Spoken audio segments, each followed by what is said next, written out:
guarantee that even with all the private personal information they hold, the people will get paid. It's a good bill, but it doesn't deal with many of the fundamental issues around identity theft and around the release of private and personal information, which this government are not dealing with. I call Gareth Hughes. Kia ora, Mr Speaker. Ngā mihi nui kia koutou kia ora. I rise to support the Electronic Identity Verification Bill, but Mr Speaker, not the Identity Information Confirmation Bill, which the Green Party will be opposing and have requested that we put the questions separately so our votes can be recorded subsequently. Mr Speaker, both these two important bills deal with electronic information at its heart and how we manage it. It's a big, important policy debate. I think it's only going to get more important as the years roll on. Mr Speaker, I do want to point out and congratulate the parties. We have a collaborative process on the Select Committee, which I was involved with the Electronic Identity Verification Bill. I've heard the support of Chris Alconville and Trevor Mallard, and I'd like to reciprocate and say it was a very collaborative process, very well managed Select Committee. And Mr Speaker, this is Select Committees at their best, putting the politics aside, working out what is best. But Mr Speaker, can I just touch on the deplorable comments of the member for National, Maggie Barry? I didn't hear the actual comments that Chris Hipkins was alluded to. If I had, I would have taken a point of order, Mr Speaker, and urged her to withdraw and apologise. I understand Maggie Barry said that members like Gareth Hughes were stealing people's identity. Mr Speaker, this is an outrage from the member that does no service to that member or that party or the good work that all the parties have done on this legislation. Mr Speaker, I think it belittles Parliament's poison ivy, Maggie Barry, and if we're going to talk about identity, let's talk about common herbicide. Maybe we should give their member the identity, the Roundup member. Back to the issues at hand, Mr Speaker. I just want to touch on the issues which are that we only hear about this stuff when it goes wrong. We hear it from the likes of WINS, NovoPay, ACC, leading the Privacy Commissioner to call this year the year of the privacy breach. It's critical we get this stuff right, and it's critical, as I'm sure the member Claire Curran would agree, that MPs get their heads around this stuff, understand it, because it's so critical and will be increasingly important as the years go on. I would like to acknowledge the work of Nikki Kay, in particular from the National Party, Claire Curran from the Labour Party. Together we've worked on a cross-party IT group for the last two parliaments, Mr Speaker, and I think we've done some good work, and it's good that parties can work across the floor on that. Just to continue the good vibes, Mr Speaker, I'd like to thank the officials at the Select Committee, all the submitters, the Privacy Commissioner in particular, and Internet New Zealand for their very well-reasoned submissions. Mr Speaker, this bill, the Electronic Identity Verification Service, or the iGov as it's more popularly known, gives individuals using the internet the option of using a secure channel to verify identities, to access services from both government and approved non-government agencies. It's desirable, it's beneficial. Many New Zealanders want to engage, will find it more convenient to engage with the government through this channel. I note the regulatory impact statement has an economic benefit of $300 million, which is obviously very desirable.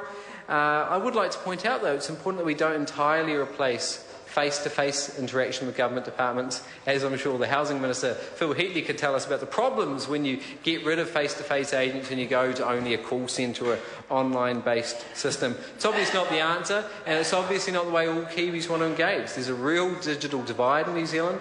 We know from the latest stats that around 22% of New Zealanders still don't have broadband access. It's good to see the national government still learning, as Phil Heatley says. So we've seen where it goes bad. You can just see that with the kiosks at WINS, that sometimes this relentless drive for efficiency can have real costs for New Zealanders and not necessarily a good service. Sometimes it can just turn into a farce. So I want to quickly touch on how the Electronic Identity Verification Bill was improved in the Select Committee. I think there were three big fundamental changes. The first was changes to Clause 58, which increased the fines. Like we saw over the arena, we had some pretty low traditional historical fines which weren't really in keeping with the modern world. We've increased these to $1 million for corporate agents, which I think is more realistic, more up for the times. Secondly, we've changed the requirements that information now can only be accessed by via a search warrant to access someone's usage history. Up till that, previously a bill had been drafted so that any official in the Department of Internal Affairs if they're working with the concurrence, or I guess the proxy of the Chief Executive, could access all that information, which potentially, as all New Zealanders, as I believe more and more New Zealanders will choose to engage through this unique verification portal, the iGov portal. So it's good that we've got another check and balance, which is the search warrant, and then we've got the changes to clause 65A, which deals with the deletion of data. Obviously, we will collect a huge amount of data for the government under the system in terms of identity and all the information, photographs of an individual. So having a deletion of data provision, I think, is very important. It was a clear message from the submitters to the Select Committee. What we've done, Mr Speaker, is left it up to the Minister to decide through regulations, but with an important clause attached, which is that the Minister must consult with the Privacy Commissioner. And I think, given the year we've had, given the increasing engagement with the government online, we'll see an increasing role for the Privacy Commissioner, and hopefully we'll see increasing funding for that very important office. So ultimately, this is a good bill with significant economic benefits, good benefits for New Zealand citizens. I think it's important, however, to note that while we're talking about the verification of identity, anonymity online is also important, and we shouldn't lose that in a free and open internet. Obviously, we need to do more to attack the digital divide, or else this Parliament will just see more and more New Zealanders left behind, not able to access the information or the assistance that we'll see delivered through this service. On the second bill, Mr Speaker, the Identity Information Confirmation Bill, the Green Party is disappointed we can't be supporting this bill. We tried to improve it so that we could support it. Unfortunately, Jan Logie's Supplementary Order Paper number 148 wasn't supported.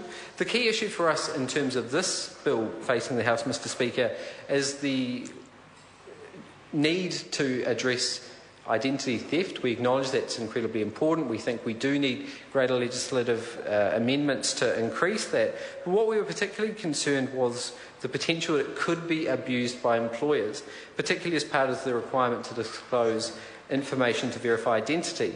So the fear was that an employer could require an employee to disclose quite a large amount of information. The employee might be reluctant to, given maybe a history of discrimination. We heard numerous accounts from Jan Logie where this has happened, or scenarios where it could happen. Normally people in the current world don't have to disclose information where they feel it could put them in a discriminatory situation, and what we could see is this law overriding that. So that was our great fear, that what we tried to amend with that supplementary order paper that unfortunately didn't pass, and that's why I'll be voting against that bill tonight. So, Mr Speaker, when the question is put, we'll be voting for the Electronic Identity Verification Bill and against the Identity Information Confirmation Bill. Thank you, Mr Speaker. Ko Kanwaljit Singh Bakshi. Thank you, Mr Speaker. It's my privilege to speak on electronic identity